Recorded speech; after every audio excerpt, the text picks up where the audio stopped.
Good morning, everyone. Today's presentation is going to be Identity Theft and Protection, hosted by Karina Hernandez from M&T Bank. So the floor is yours, Karina. If anyone has questions, again, type it in the chat and we'll address them at the moment or at the end of the presentation. Thank you.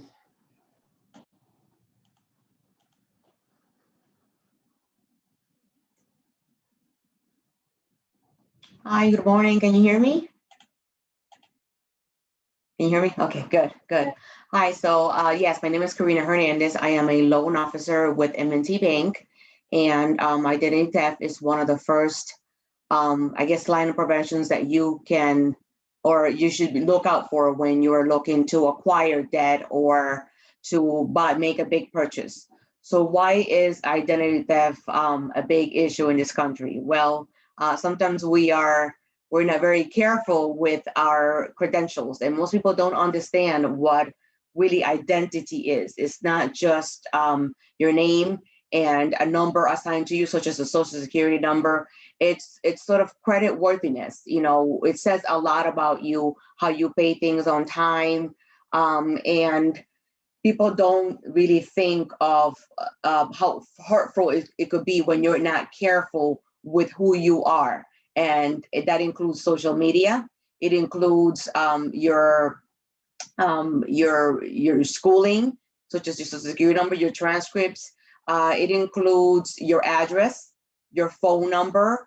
It includes your family makeup, where you live. It includes everything about you. So regarding identity, how does this happen? You know, what happens when your identity is taken or is assumed by somebody else? So it could be many different types. It could be medical. So in many reasons why your identity may be taken, for example. I'm going to try to share, I don't know if I can, just briefly here. Can you see my screen? No? No, but you do Okay. have access. Okay. Okay, let's try this.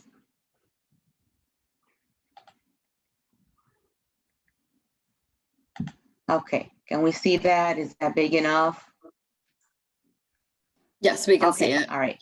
So the reason why I want to focus specifically on the scams that are happening right now during the pandemic is for many reasons. So there is a lot of systems that are lax. So the country has to switch very quickly in a short amount of time to work from home, right? So we're sending you a computer. Maybe there are certain security features that should have been in the computer that now they're not, because we know your employer has to give you some type of device to work from home. Likewise, the protections are not there to protect part of the work. So major things that are happening during this type of pandemic that we're all going through is unemployment, medical, and for the most part, self-employed people have struggled with what this looks like. So, you know, if you are one of those people that you decide that you want to file taxes a little bit later versus at the deadline, you might be one of those people at risk of identity theft. That is very important. If you are a person that you get things in the mail, like credit card offers or, you know, those Medicaid, you know, or insurance information, don't just toss that out. You should shred it, you should burn it, you should destroy it, you should erase your name out of it, because you could be at risk of identity theft. And funny story, as I'm getting ready for you guys, I just want to share that I was a victim recently of identity theft.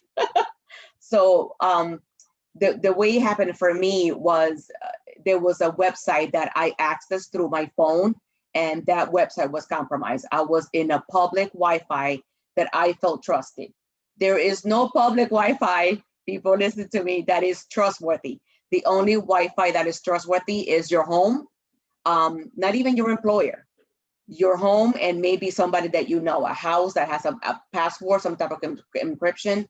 There is no public, there's no Starbucks, no Dunkin' Donuts, no local campus, anything that says public, it has access for scammers to go in there and hack it. And the browsers that you have access, they can gather information from there. Also email, those of us that have multiple email addresses. If you do not access your email address on a weekly basis, you can be at risk of identity theft.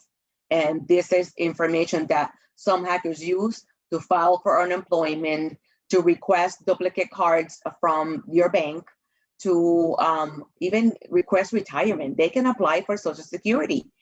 You've got to be careful. So you don't have to be worrisome, but do understand that if you are a victim of identity theft, it could be very difficult to correct those things. If there are items that are opened under your name, if there are utilities that have been switched to your name and therefore not paid, this is dangerous because you could be held liable if you cannot prove that you did not authorize that. And that can be very difficult. There are a lot of systems in place from a lot of companies, insurance companies, your own bank, but you have to be proactive.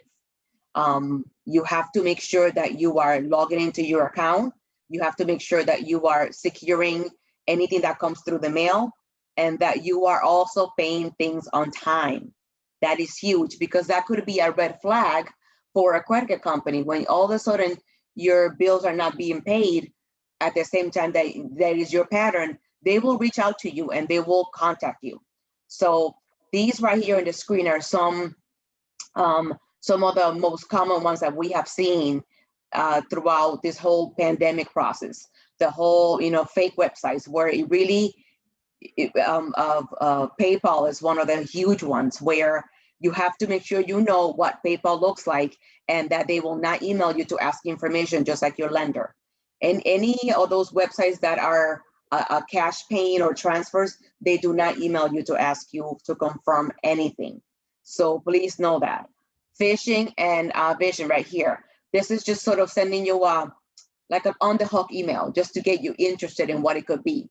Or a text. I don't know if those of you that have received those Amazon texts, they want you to click in there and they'll automatically have access. If you have, if you pay with your phone, like Amazon Pay or iPay, you could be at risk of that. So be very, very careful.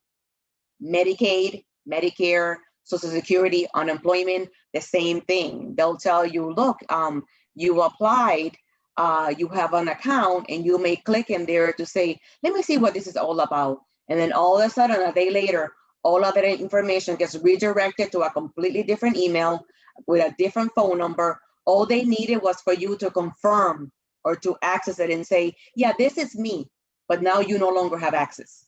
So please be very careful with that. And then we have those fake job postings. I want to talk about that one first, because it is a huge problem. It is a huge problem. No employer will send you a check and tell you, if you cash this, send me this portion, and then, I'll give you a job. Nobody pays you in advance, especially during this time. This is huge. Whether it's a contest, if you did not enter that contest, it is fake. It is not real.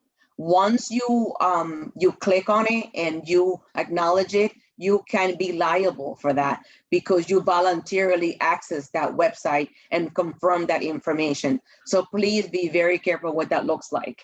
If you are unsure, look for a phone number, send an email, encrypt it.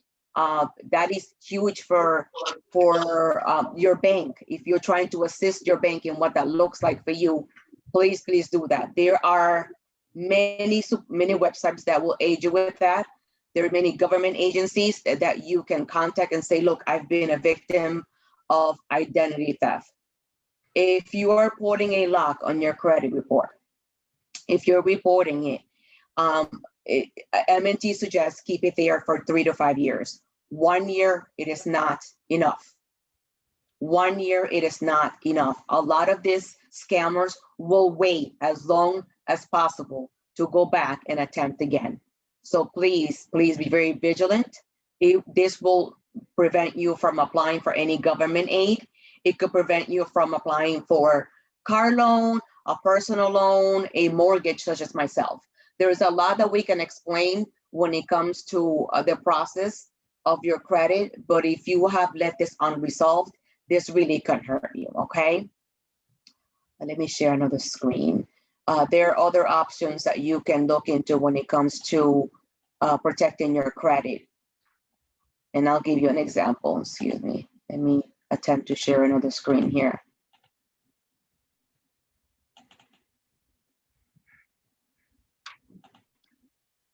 Okay, so am I sharing it? I'm not sure if I'm sharing it. Is everybody able to see my screen? We can still see it. Can you see the M&T logo? At the bottom, right, and then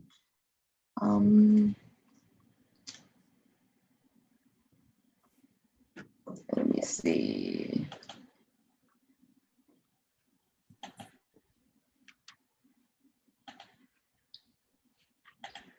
Okay. So these are, and this is just an example. This is just regarding M&T, but every lender has this, okay? So there are certain steps that you should take if you have been a victim of identity theft. The very first thing, if it's anything electronic, you need to change your password. You need to change your password for everything, your security questions. You need to clean your browser. You have to make sure that if you have even a password for your VPN or your Wi-Fi, change it as well. Make sure you change everything. It can be very tedious and a heartache, but you need to do it, okay? And contact your lender, and then contact your 3 major reporting agencies. These agencies do not work for creditors. They do not work for your bank. They really are there for you, okay? And make sure that they know that you have experienced some type of theft related to whether it's your name, your address, your credit, and they will make sure that there is an alert, number 1, and a lock on your credit report, okay? If you have any accounts that might have been open, request for those to be closed and closed due to fraud. That is very, very important. You may be able to file the police report, and now you can do mostly over the phone. And I would suggest for that, if you were planning on making a major purchase, or if you were going to college or are in the process of, higher learning, because this could impact how much aid you can get. And then last but not least, definitely file a report with the FTC, which is the Federal Trade Commission. They oversee all of this information regarding credit and how it's handled and how we will use alternative credit. This is very, very important. And I guess what I could stress with people the most is, if you have a social security number, if you have an address, if you have a full name, if you have ever applied for anything, if there is a number attached to whether it's an insurance number, if you ever had a car loan, any number associated with you, you have an identity that is tied to your credit report. And whether you don't think you have credit or not, or if you think you have bad credit, it can always get worse. So please do yourself a favor. There is a website. It's called annualcreditreport.com. It is a once a year, and it's government sponsored. If you wanted your FICO, that is different, but that will help you figure out kind of where you are and how many inquiries have been done in the past 18 months. Okay. Does anybody have any questions so far?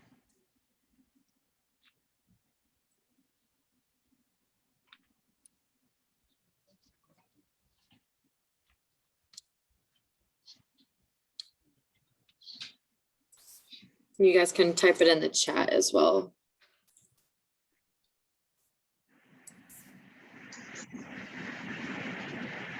Anybody have any questions?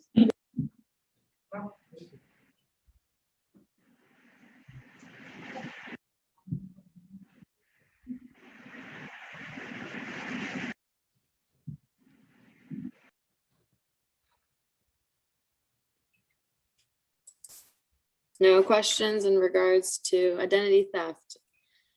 in Today's What is day the and age age. group? I- What is the age group? 16 years old and up, so typically 18 though. Okay, yeah, I have a 19-year-old and she really has no interest in really understanding what is identity and that works. Someone, Sorry. go ahead.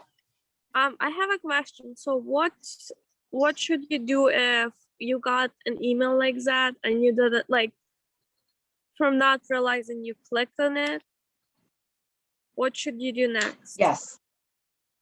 So you should absolutely contact, if it's Yahoo, you should contact Yahoo. If it's Hotmail, if it's Gmail, you should contact them. You should block that email. And if you did get further, and if you did provide information, you should still contact your lender, your bank, and you should still take these precautions. It doesn't hurt at all. It does not hurt for you to take these precautions. It may be a little bit of work, but it will actually train you for forever when you're in your 30s, 40s, 50s, to make sure that you're paying attention to what this looks like, because it could come back.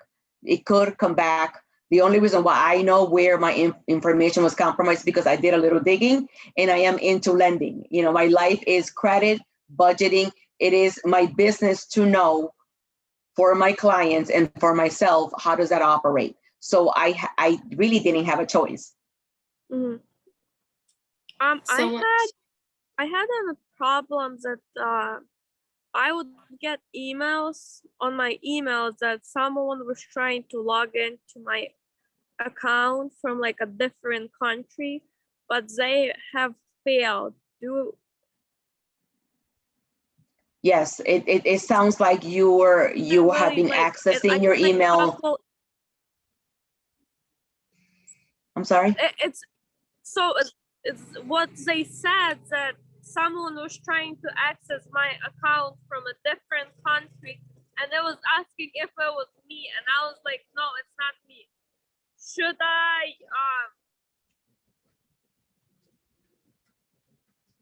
Did you change your like, password? change my password or something after that, or Yes. do I just? I did. No, change your password right now. But after that, I think I did. That's called phishing. They No, are after that, phishing. time, I did change my password because I had problem, like I was set up for my stuff. So you might want to change your habits. You might want to pay attention from where you are, that you are accessing those public MiFi. If you're checking your email, if you are logging into your bank account, that could be a problem. So I am not saying that every public Wi-Fi is dangerous, but it's for sure not safe.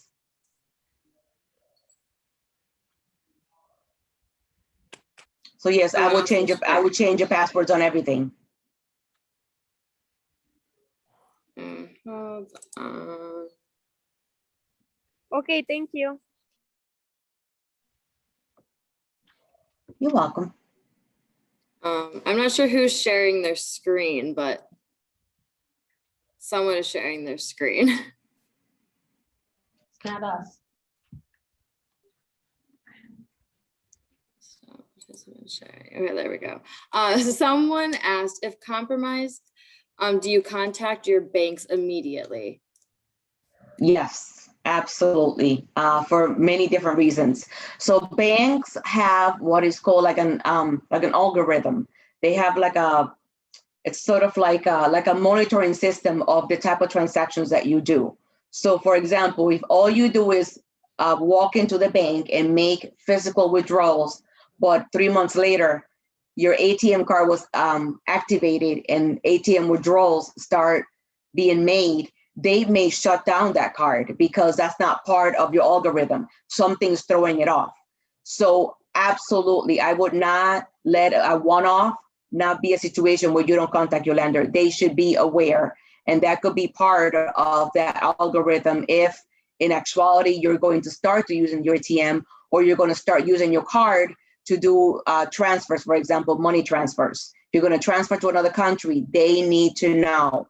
And if there has ever been an attempt, you need to contact your lender, please.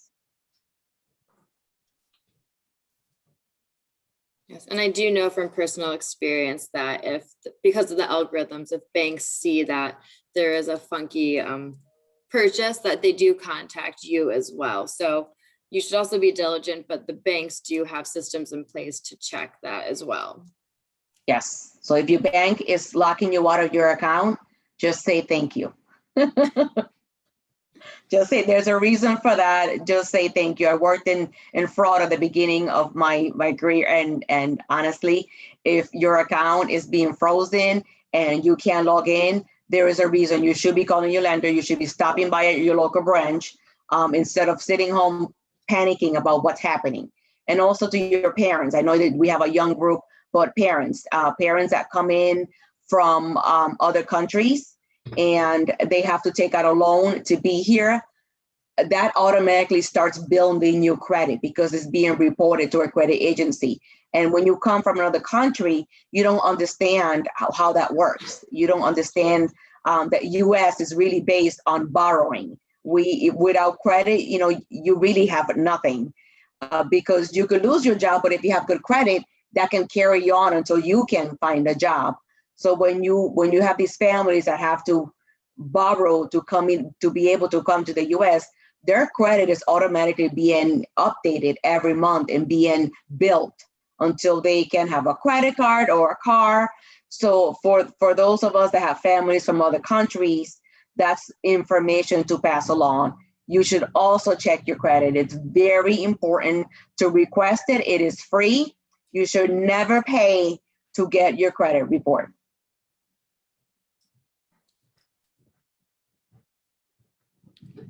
Any other questions? Type them in the chat or speak up.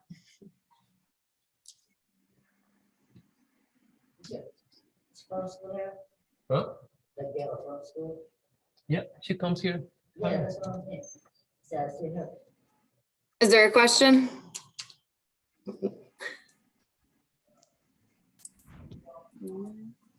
Well, if there's no more questions, we do have the handouts given in your contact information, so students can reach out. Oh, Sure. someone said off-topic question, but is it possible to have a credit score above 850? Yes. It is, okay. Yes. Yes, it is possible to go above 850 if it's so. Does your score go to 0? If so, I'm not sure what the second part of the question is, but yes, your FICO can go above 850, and I've a FICO. Maybe there are out low 400. I'm sure it's possible.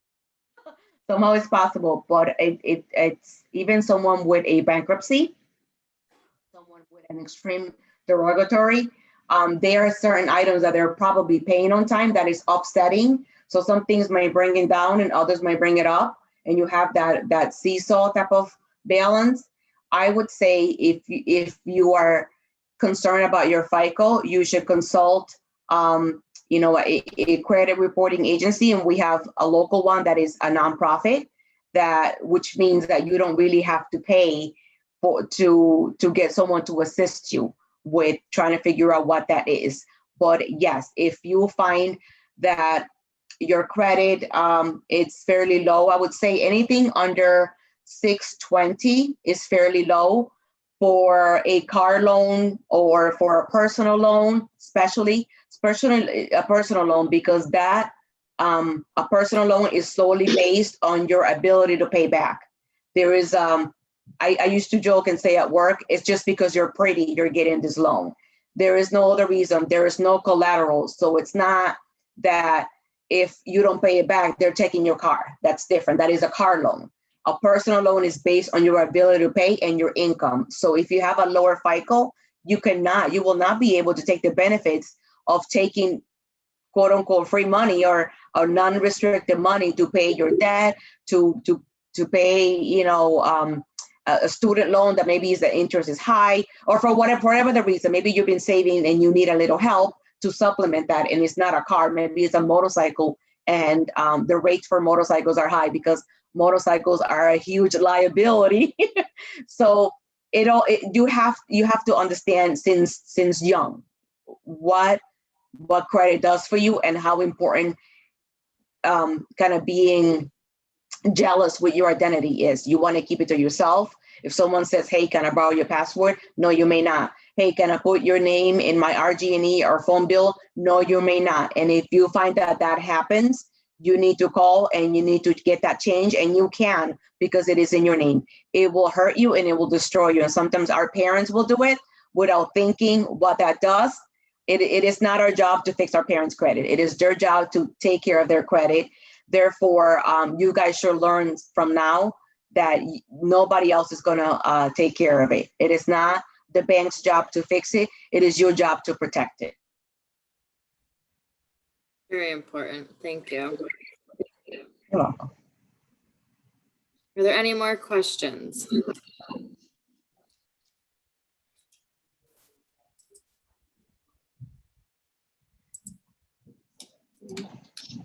I don't think there are, but like I said, we have your contact information, and we also have volunteers Monday and Thursdays who can help students reach out to you if they need assistance doing that. So, thank you very much. Absolutely.